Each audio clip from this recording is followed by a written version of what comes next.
You did it again, Nintendo.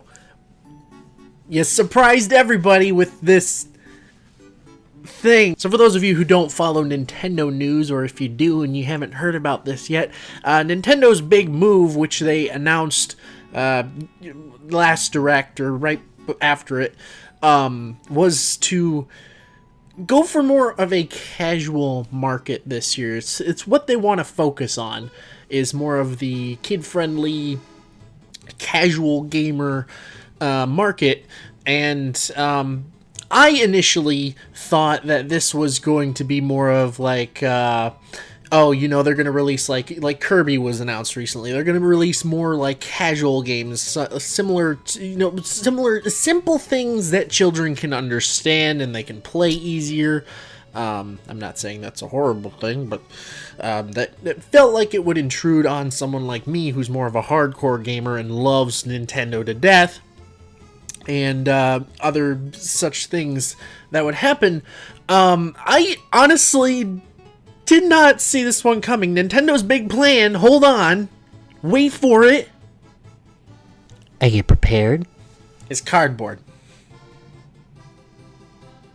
I'm not fucking making this shit up. You saw the intro. Nintendo's next big move is this thing called Nintendo Labo. I'm gonna pull this up here. This, I thought, was interesting. I'm interested in this product. Now, is it directed toward me? Oh, hell no. No, this is more directed to, you know, younger children. And I will admit, as a kid, I would have eaten this up. I loved growing up with, like, and playing with Legos, Kinects, or whatever those things are, erector sets. I loved that kind of stuff. And this right here tickles my creative bone a little bit. So what exactly is this Nintendo Labo? Well, it's a bunch of different cardboard sheets with different layouts and cutouts that you can pop out and kind of build into an instrument of sorts. There's a piano, there's a little robot, there's a fishing reel, a motorcycle handles, and other things. I saw a bird in there, and then the creme de la creme of this whole thing was that VR thing they showed off with the giant robot. I think that was in a tech demo probably a couple years ago, and I feel like that's what that turned into, and that's the one that actually interests me the most. It's really cool to see how, you know, PlayStation has VR, there's the Oculus Rift, and this is probably the closest we'll get to VR for the Nintendo Switch so far. And it looks really cool to me. The robot thing is like the number one thing that I'm really interested in this thing, but I'm a 6'3" fat fucking adult, and this looks like it's made for people who are probably about 12 years old and about 1.5 feet shorter than I am, but it looks like you can adjust it. I don't know, it's a possibility that I might pick it up and try it out, but the piano and the little robot and the motorcycle and the fishing reel, those look interesting.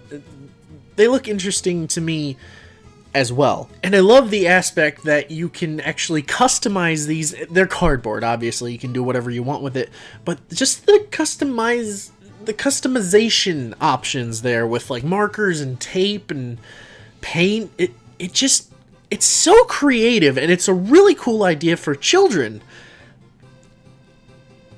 It's just so cool. Now, some of you might be wondering how the heck this thing's supposed to work. Well, I got you covered here, boys.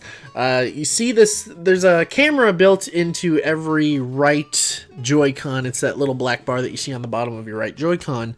And it's got an AR camera in it, and it has like the HD rumble. That's kind of like what 1-2 Switch did with the sandwich.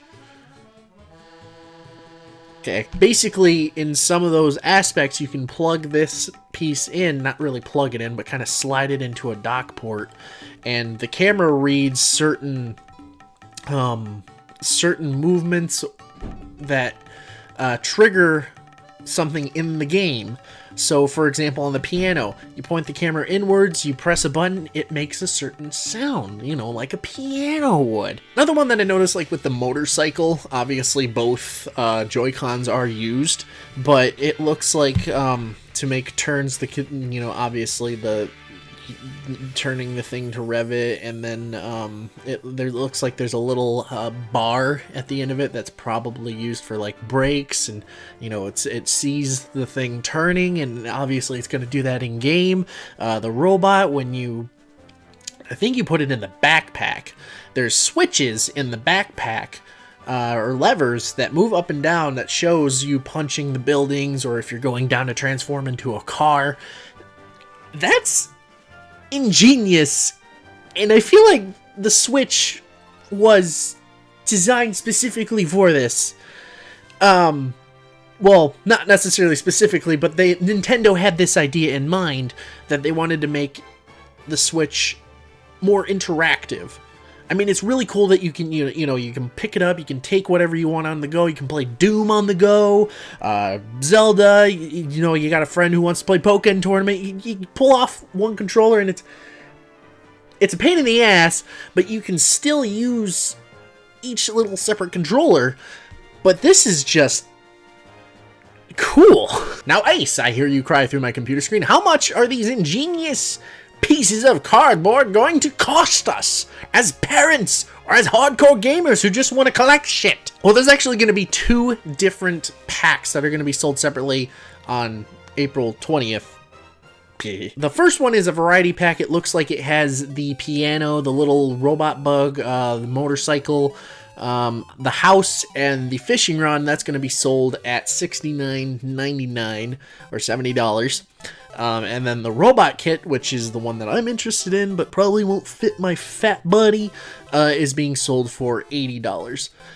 Will I pick these up day one? Probably not. Mostly because I have responsibilities and I already have a bunch of toys. I don't want my neighbors to think that I'm weirder than I already am to walk out with cardboard fishing rod and stuff. I may pick them up eventually, but just this concept is really cool for younger kids, and I like it. I like it a lot. I like the fact that you can customize them. I like the fact that it just comes in such variety. I just like this idea in general.